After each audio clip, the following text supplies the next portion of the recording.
You may be one man down and stuck wondering, what am I meant to do in this situation? Well, as always lads, I have a solution for you. This is the best formation and custom tactics when you have received a red card and you have 10 men on the pitch. Griezmann, 3 men around him to somehow find some space. Ronaldo, fantastic, opening the drive back. He's made himself the tiniest bit of space.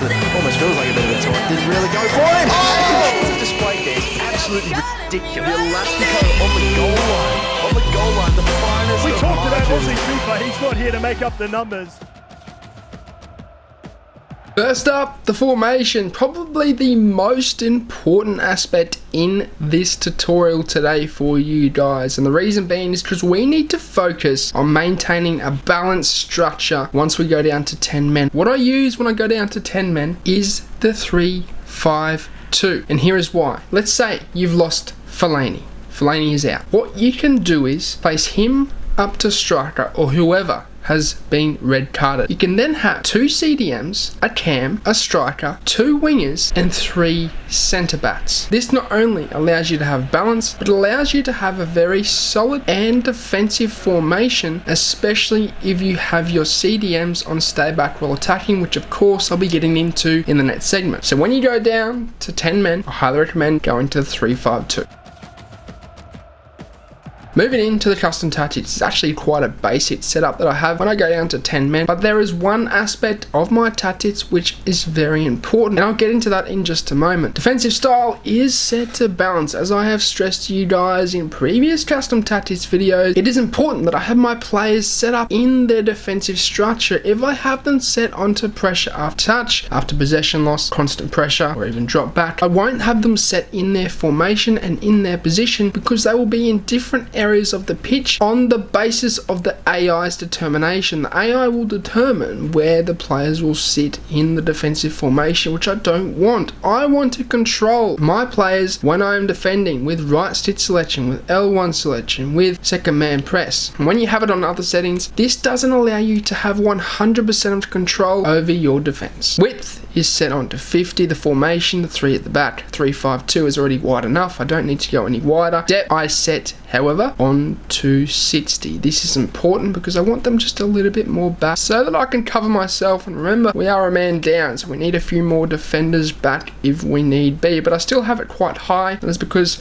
I still want to put pressure onto my opponent. I don't want him controlling the game when I go down a man, and it's a very important aspect of these tactics is the fact that you can still pressure your opponent, and especially with 3-5-2, you can utilize this formation to still pressure your opponent because it still is a balanced formation even when you have one man down. Build up play, set onto balance. I've stressed this yet again. It is important that you know where your players are at all times. You don't want them making random runs up the pitch determined by the AI. I want to control them making the runs. I want to make them make the runs, and I do that by tapping L1 or R1, and that is trigger the run or come towards the ball. If I control the pace of the game and I control where my players are at all times, then I'll be able to control the game and my attack. Chance creation, however, and this is one of the most important aspects, as I was saying before, it has to be set onto possession. Reason being is I want my players coming into positions, into the spaces where they can receive the ball. If it's unbalanced, they'll be sticking more to their positions, which means they will be tight and congested because you are a man down. But if you have them set on possession, you'll have the players that you have on the pitch, the 10 players that you have, going into the spaces to receive the ball. And when you have one man down, it is obviously harder to keep possession. So if you have it set onto possession, the players will come and receive the ball a lot more often than they would if you were to have it set onto balanced. Width, yet again, as I was stressing in the defensive custom tactics, I have this set onto 50 because the formation 3-5-2 is already wide enough. I don't need any more width because I'll have those left mid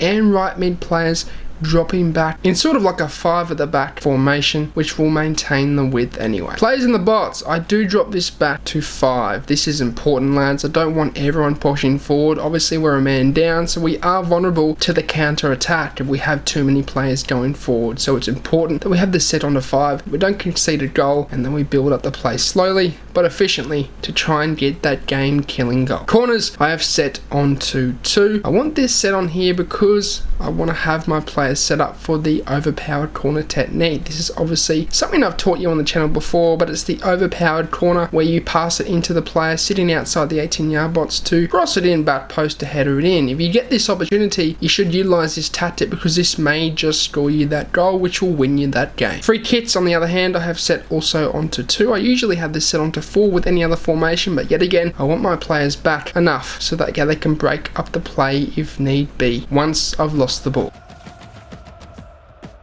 Player instructions, yet again, this is a very important aspect of this tutorial, of this custom tactics video, and the reason being is because you only have one striker. Remember, Delaney is gone, we only have CR7 up top. What this means is we need to have him set on stay central. That will keep him in the center of the pitch, which means I will have a central striker and it will maintain balance within my formation. If I have a striker out on the left, this won't be balanced, as you would know. There'll be an empty space on the right, which will, be pointless in your attack. So if I have my striker in the center, will maintain balance, and I'll still have that cam, the 2 wingers and the 2 CDMs to defend once I've lost the ball. This striker also is on getting behind because I want him making runs, especially if I'm keeping possession. I want movement up top still. Even though I've got 10 men on the pitch, I want those chances being created, lads. I want my striker getting in behind, and if I have CR7 set on to get him behind, he will be in positions to receive the ball to hopefully score that game killing goal. Cam, as always in previous custom tactics episodes, I've always stressed to you that I have this set on to balanced. Reason being is because I want him drifting into spaces where he can receive the ball. Wingers, I have set on balance. They will still come back in the defense if I need them to, and especially with the 3 at the back formation, your players will come back, especially once you have overturned the ball. And the reason why also I have it set on to balance is because they can also get forward when I need them to. Once I've got the ball back, I can then counter my opponent and have an option out on the wing to try and draw the opponent out to that side to try and keep the ball, recycle it, and hopefully open up the space in the center. CDMs are set, it's very important, on stay back while attacking. This is very, very important, lads, because obviously stay back while attacking will prevent you from conceding a counter attack. When we have 10 men on the pitch, you're obviously quite vulnerable to the counter attack, so it's important that your CDMs are back to break up the play. Centre backs, of course, they're on stay back while attacking. My keeper is unbalanced as always. So there you have it. There is the best formation and custom tactics plus player instructions